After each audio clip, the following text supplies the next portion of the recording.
আজকে বাড়িতে আমার দেবর আসছে বেড়াতে, মানে আমার হাজবেন্ডের ফ্রেন্ড আর কি। আর তার জন্যই স্পেশাল চিকেন বল বানাচ্ছি। সন্ধ্যার পর আজকে ভাইয়া আসছে আমাদের বাসায়। কি বানাবো ভাবতে ভাবতে চিন্তা করলাম চিকেন দিয়ে কিছু বানাই, কারণ চিকেন দিয়ে যাই বানাই সবসময় মজা হয়। ইউনিক কিছু বানানোর ট্রাই করতেছিলাম, তাই আজকে চিন্তা করলাম চিকেনের বল বানাবো। হাড় ছাড়া চিকেন গুলো নিলাম, একদম বোনলেস সরল মাংস। আর তার মধ্যে এখন আমি দিয়ে দিচ্ছি 2 টুকরা পাউরুটি। পাউরুটি গুলোকে ছোট ছোট টুকরা করে ছিঁড়ে ছিঁড়ে দিয়ে দিলাম মাংসের মধ্যে। তারপরে দিলাম একটু লবণ, একটু মরিচের গুঁড়া মানে চিলি ফ্লেক্স আর কি, অল্প একটু গোলমরিচের গুঁড়া দিলাম। আর তারপরে অল্প অল্প করে বাটা মশলা অ্যাড করতেছি আমি এটার মধ্যে। আদা বাটা, জিরা বাটা, রসুন বাটা একদম অল্প অল্প করে দিলাম। আর সবকিছু এখন ভালোভাবে হাত দিয়ে মাখিয়ে নিচ্ছি। আর এটার মধ্যে আমি অল্প একটু কর্নফ্লাওয়ার ইউজ করতেছি, চাইলে ময়দা দেওয়া যাবে এখানে। সবকিছু দেওয়ার পর ভালোভাবে হাত দিয়ে মিক্স করে এখন এটাকে ব্লেন্ড করে নিব। কাঁচামরিচ তো দিতে ভুলেই গেছিলাম, কাঁচামরিচের ফ্লেভারটা আমার অনেক পছন্দ। কাঁচামরিচও কুচি করে দিয়ে দিলাম এটার মধ্যে। আর সবকিছু এখন একসাথে ভালোভাবে ব্লেন্ড করে নিব। এরকম ব্লেন্ড করা মাংস দিয়ে কিন্তু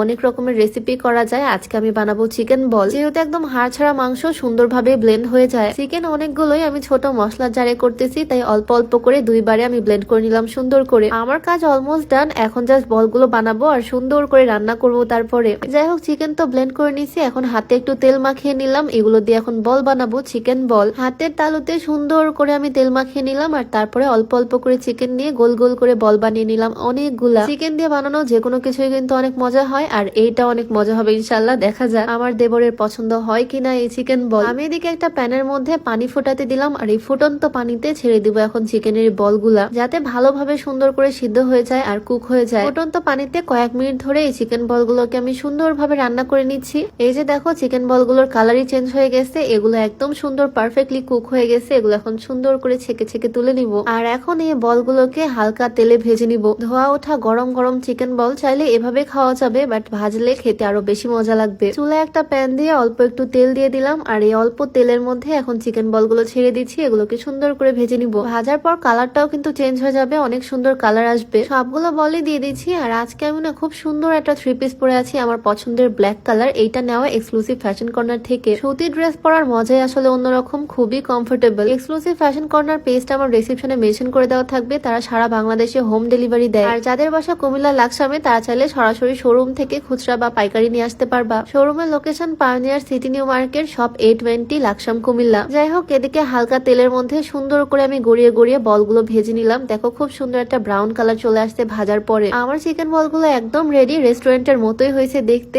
এখন আরো একটু প্রফেশনাল, মানে আরো একটু সুন্দর ডেকোরেশন করার জন্য আমি সাসলিকের কাঠি নিলাম। কাঠির মধ্যে একটার পর একটা বল সুন্দর করে গেঁথে নিচ্ছি। বলগুলো খুবই গরম, আঙুলে তাপ লাগতেছে, বাট ঠান্ডা হওয়ার ওয়েট তো করা যাবে না, কারণ গরম গরমে এটা সার্ভ করতে হবে, তাদেরকে গরম গরমই খেতে দিব। কাঠিতে বলগুলো গাঁথার পর দেখতে আরো বেশি সুন্দর লাগতেছে, একদম রেস্টুরেন্টের মতো। এতে তো সস দিতে হবে। ছোট্ট একটা বাটির মধ্যে সস দিয়ে প্লেটের এক সাইডে বসিয়ে দিলাম। প্লেটটার ডেকোরেশনও বেশ ভালোই লাগতেছে। তোমাদের কেমন লাগলো অবশ্যই কমেন্টে জানিও। আমার এটা বানাতে খুব একটা সময় লাগলো না, খুব অল্প সময়ের মধ্যে রেডি করে ফেলছি। আমার হাজবেন্ড আর আমার দেবর বসে বসে গল্প করতেছিল, তাদেরকে দিলাম। আমার তো মনে হচ্ছে এটা খেতে অনেক মজা হবে। আর ওরা খেয়ে বললো এটা নাকি আসলে অনেক টেস্টি। বেশ মজা করে খাচ্ছে ওরা। তোমাদের কাছে ভিডিওটা কেমন লাগলো কমেন্টে জানিও অবশ্যই। আজকের ভিডিও এখানেই শেষ করছি। সবাইকে আল্লাহ হাফেজ।